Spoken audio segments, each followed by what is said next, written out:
hanggang gabi.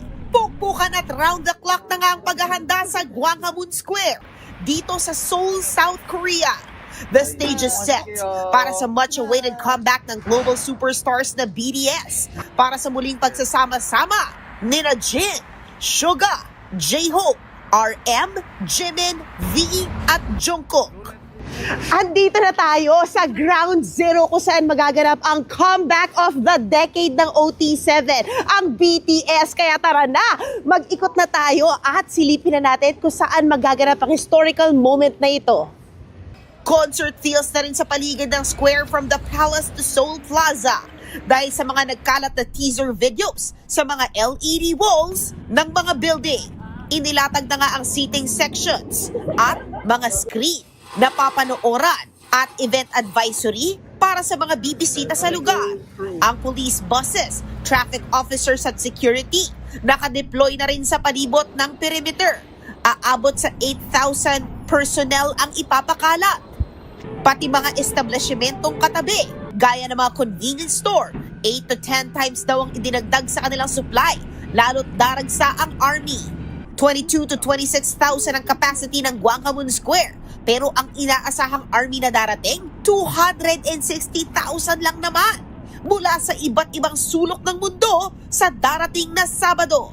Kagabi pala, madaling araw na, pero dagsa pa rin ang army para magpictorial sa iconic BTS Netflix steps na ito beside the concert venue. Kabilang na dyan ang dalawang army from India na lumipat sa South Korea dahil sa pagmamahal sa BTS.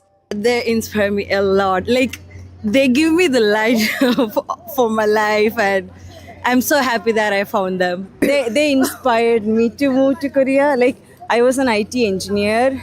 They inspired me to quit, or like they gave me the courage to quit that job and move to another country. Very excited for their comeback. Siyempre, hindi mawawala ang mga Pinoy. Kabilang na ang anak ni Kim P. De Leon na solid army na si Sammy, na mega fan since 2019. Natulungan daw ng BTS si Sammy nang magka-mental health challenges siya. Dahil sa BTS, okay na siya ngayon at isa ng army content creator with over millions of followers to share her story. My bias is Jungkook, and how they inspired me was actually through their UNICEF campaign. And at that time, kasi like growing up, I was bullied, so I super resonated with the campaign. And their album Love Yourself actually is the album that helped me the most. Handa na nga ang stage para sa comeback ng Bangtan Boys at inilawan na rin ang Palace kung saan magiging backdrop ito ng kanilang iconic comeback. Isang oras din tatanggal ang free concert sa Seoul na ila-livestream naman sa Netflix sa 190 countries. Dito rin unang ipiperform ng BTS ang kanilang comeback song sa Arirang album na ilalabas mamayang 2 p.m. oras sa Pilipinas. Ginawa ang free concert bago ang world tour ng Bangtan Boys simula sa April.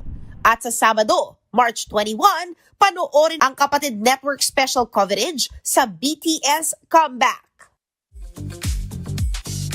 Ay, klaro ko lang, di ba? Nag-jetlag na ako doon. 12 noon, lumabas na po yung Arirang album nila na talaga namang ine-enjoy na natin ngayon at more than 4 million na po yung nanood ng MV. O, di ba? Taray, talagang breaking records talaga ang BTS at mag-break pa sila ng records bukas. At nandito tayo sa Ground Zero kung saan ito lahat mangyayari. Kaya bibigyan ko kayo ng update tungkol dyan, mga kapatid. Antabayanan nyo po yan dahil wala tayong tulugan para dyan, para sa inyo, mga army. Mula dito sa Seoul, South Korea, yan muna ang latest. Yes, Ayan. Cheryl. So, saan ka pa pwesto? Okay, syempre ayaw ko muna i-announce, charot. Pero eto na kasi. So, doon sa stage, di ba, yung layout niya, nasa Weverse naman. Pero, yun doon sa stage, yung pit niya, nanalo ng mga fans. Deserve na deserve. Nandun ako sa likuran nila. May press area doon sa likuran nila.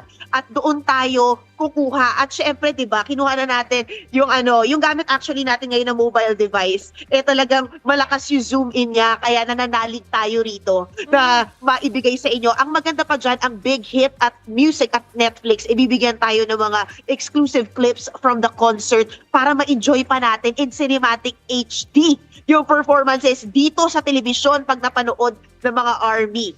Okay.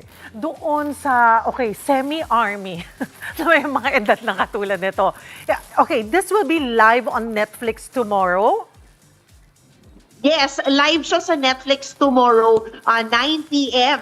Yan. So, aabangan niya ng mga kapatid natin actually. And talagang 1 hour lang yung event na to, no? Oo. Kaya minsan, pag yung sinasabi nila yung preparations nila, yung dami ng tao na halos kasing haba ng EDSA yung kable na gagamitin nila para dito sa event na ito at yung audio at syempre yung nito, no, cultural significance hindi lang syempre sa South Korea, kundi sa larangan ng entertainment at broadcasting at live events.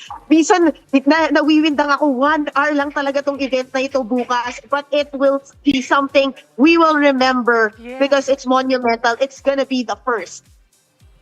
Sana all, MJ. Thank you.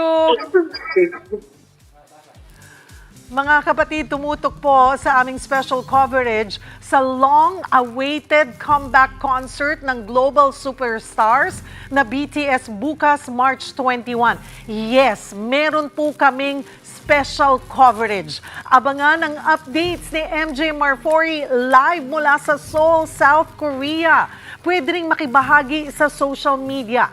Gamitin lamang po ang hashtags na BTS Live on Netflix at BTS_Arirang.